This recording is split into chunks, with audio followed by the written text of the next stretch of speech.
The PI3 kinase pathway. This is another pathway that is activated by RAS. GTP-activated RAS is able to bind PI3 kinase, and this leads to PI3 kinase activation and sequestration at the membrane. PI3 kinase then phosphorylates phosphatidyleneacetyl 4,5-diphosphate PIP2 at the 3-carbon of the N-acetyl ring, yielding phosphatidyleneacetyl 3,4,5-triphosphate PIP3. Now here, we have the reaction that we're talking about. We start out with phosphatidyleneacetyl, PI. It has not been phosphorylated yet, and by PI kinases in the cell, it gets phosphorylated twice at positions 5 and 4 on the N-acetyl ring, and this yields PIP2. In the PKC pathway, we know that PIP2 can be cleaved by PLC beta to yield DAG and IP3. So this is the PKC pathway being shown here, or part of the PKC pathway.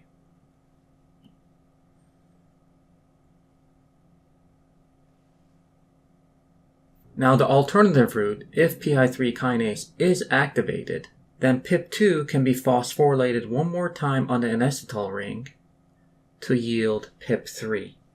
And this phosphorylation event occurs at the 3-carbon of the N-acetyl ring. PIP3 is a ligand for proteins which have pH domains. This is just another binding domain which specifically binds to PIP3. Two proteins that have pH domains are PDK1 and AKT. AKT is also called protein kinase B. For the remainder of this section, we'll be calling it AKT.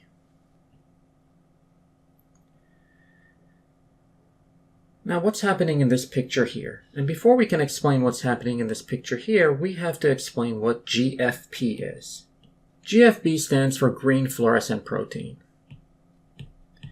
It is a protein, and it's a fluorophore. So if light of a certain wavelength is shined upon it, it will fluoresce bright green. Now, since it is a protein, it is a product of gene expression, transcription, and translation. And it has a gene.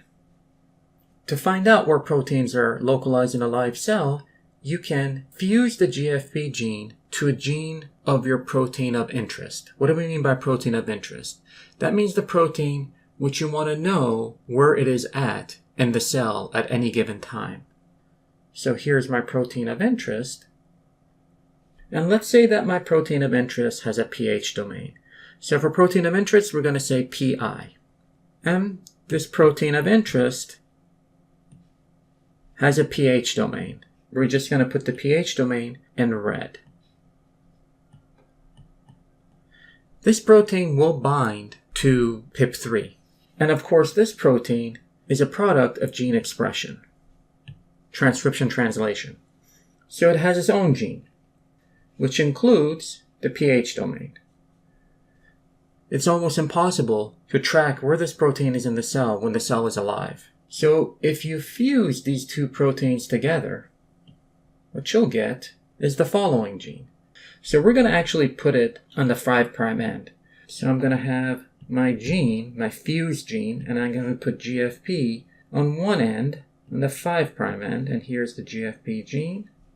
And then the protein of interest gene is going to be here, which has the pH domain, which is part of the protein of interest. And of course 3'. Now the product of gene expression for this gene will be a GFP fused protein, a protein that has GFP on it, or protein of interest that has the pH domain. So now when looking at a live cell, and here's my cell, now we are going to assume that our protein of interest is a cytosolic protein. When PI3 kinase is not active in the cell, we would expect to find this protein in the cytosol, because the pH domain has nothing to bind to. So I'm putting this as green dots because how are we visualizing these proteins? We're visualizing them by exciting the green fluorescent protein with a certain wavelength of light and then looking for the green fluorescence. So this is what we're going to see. It's a cytosolic protein. It will be in the cytosol. Now, when we activate PI3 kinase by activating the RAS pathways, now what will happen is that you're going to have PIP3 on the cell membrane, and these proteins are going to go ahead and bind to PIP3 and be localized there. So you're going to see the green fluorescent proteins, these fused proteins, at the membrane, where PI3 kinase has gone on to phosphorylate PIP2 and create a bunch of PIP3. And you're going to have very little in the cytosol. You have some, because there's only so much PIP3, and you're going to have some still in the cytosol, but not much. You're going to see a big difference. So now looking at this picture, what is this showing you? You have a GFP fused to protein with wild-type pH domain. So this is just the protein that we're talking about. We're talking about a normal protein of interest that has a pH domain, and the GFP gene has been fused to its gene, so the product of gene expression will be a fused protein, a GFP fused protein. EGF, epidermal growth factor, right here, will activate the RAS pathways and will lead to PI3 kinase activation. So no EGF, you're not going to have PI3 kinase activation, but with EGF, you're going to have PI3 kinase activity. So for these two panels right here, you have PI3 kinase activity. The other two no EGF, so you don't have PI3 kinase activity. Now for C and D, this is a negative control. GFP fused to protein with a deleted pH domain, meaning that GFP has been fused with a protein, but the protein does not have a pH domain. So this is just a negative control. So you should not see any sort of difference happening in these two. These are the negative controls. So looking at the top two, we have the GFP fused to protein with wild-type pH domain. With no EGF, you can see that the protein is cytosolic. So just to be super clear, this is the nucleus right here of the cell, and this is the nucleus of the cell. That's why it's dark. And everything that's green is the cytosol. Because with no EGF, there's no PIP3, so we expect this protein to be localized to the cytosol, and you can see the cytosol is all green. But when EGF is added here, what do we see?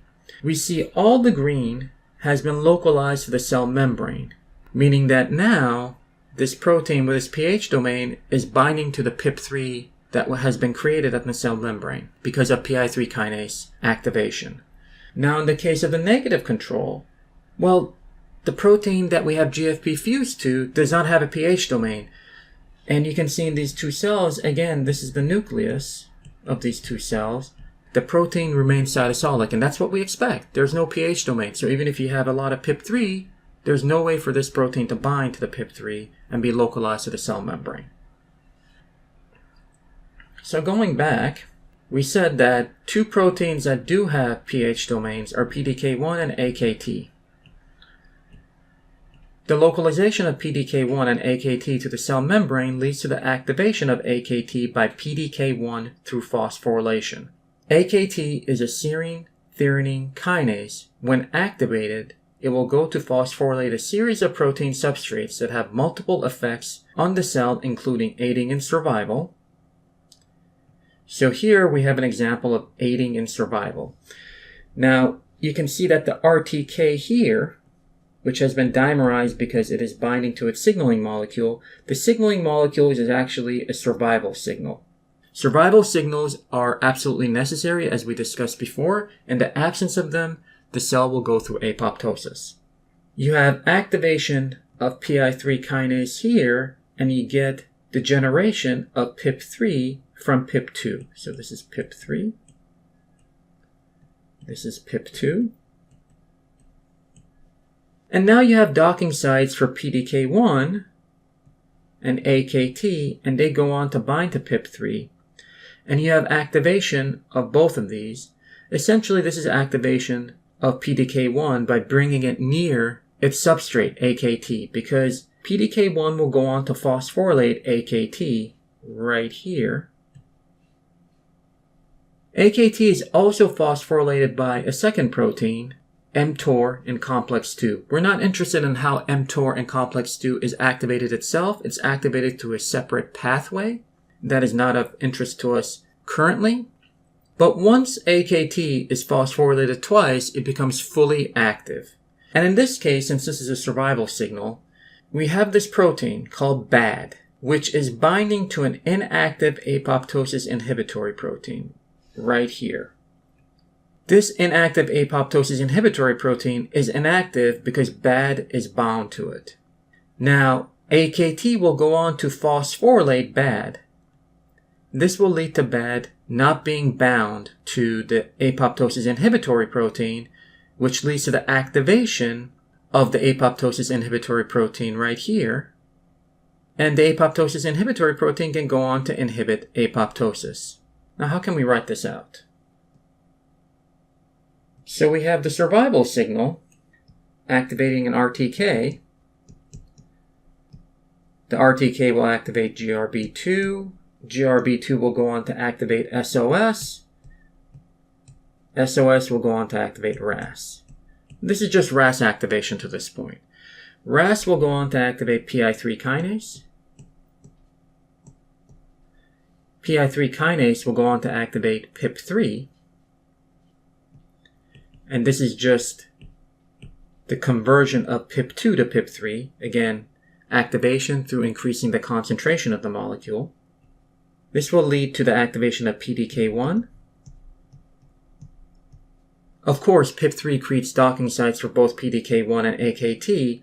When writing out the pathway, PDK1 is activated because it is localized to the cell membrane, and of course AKT is also localized to the cell membrane through its pH domain and binding to PIP3, but PDK1 goes on to phosphorylate AKT and activating it, so we write it out like this.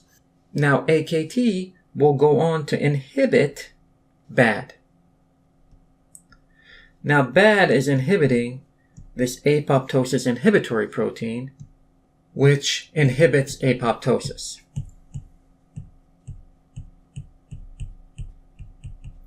So we have the inhibiting the inhibitor is an activation step right here.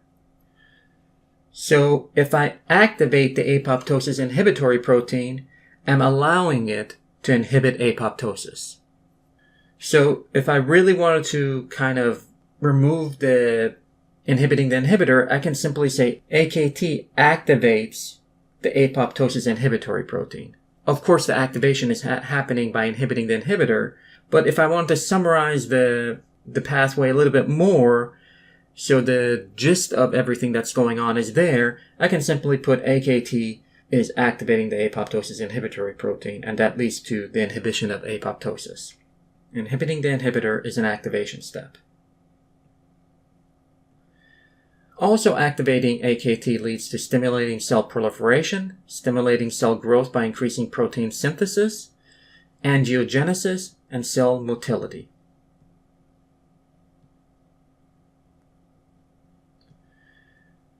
The activation of PI3 kinase and thus AKT is under tight regulation. In non-growing cells, lacking growth factor stimulation, the intracellular levels of PIP3 are kept very low by a series of phosphatases. One such phosphatase is PTEN, which removes the 3' phosphate from PIP3, which was previously attached by PI3 kinase. This is being shown here. We have PIP2 right here, and we have PIP3 right here. PI3 kinase will add that 3rd phosphate to PIP2, making it into PIP3, but PTEN does the opposite. It removes that phosphate that PI3 kinase added and goes back to PIP2. Well, of course, if you take the molecule PIP3 back to PIP2, pH domains can no longer bind or be localized to the cell membrane. So you can see here, if you have PIP3, then AKT can bind to PIP3 and be activated by PDK1. That leads to activated AKT.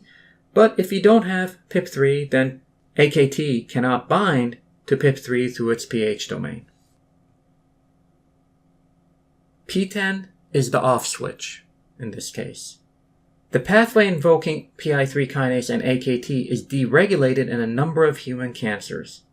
In advanced ovarian carcinomas, deregulation of PI3 kinase is associated with increased proliferation and invasiveness as well as resistance to apoptosis. And we kind of know why you get the resistance to apoptosis, right? We just looked at it right up here.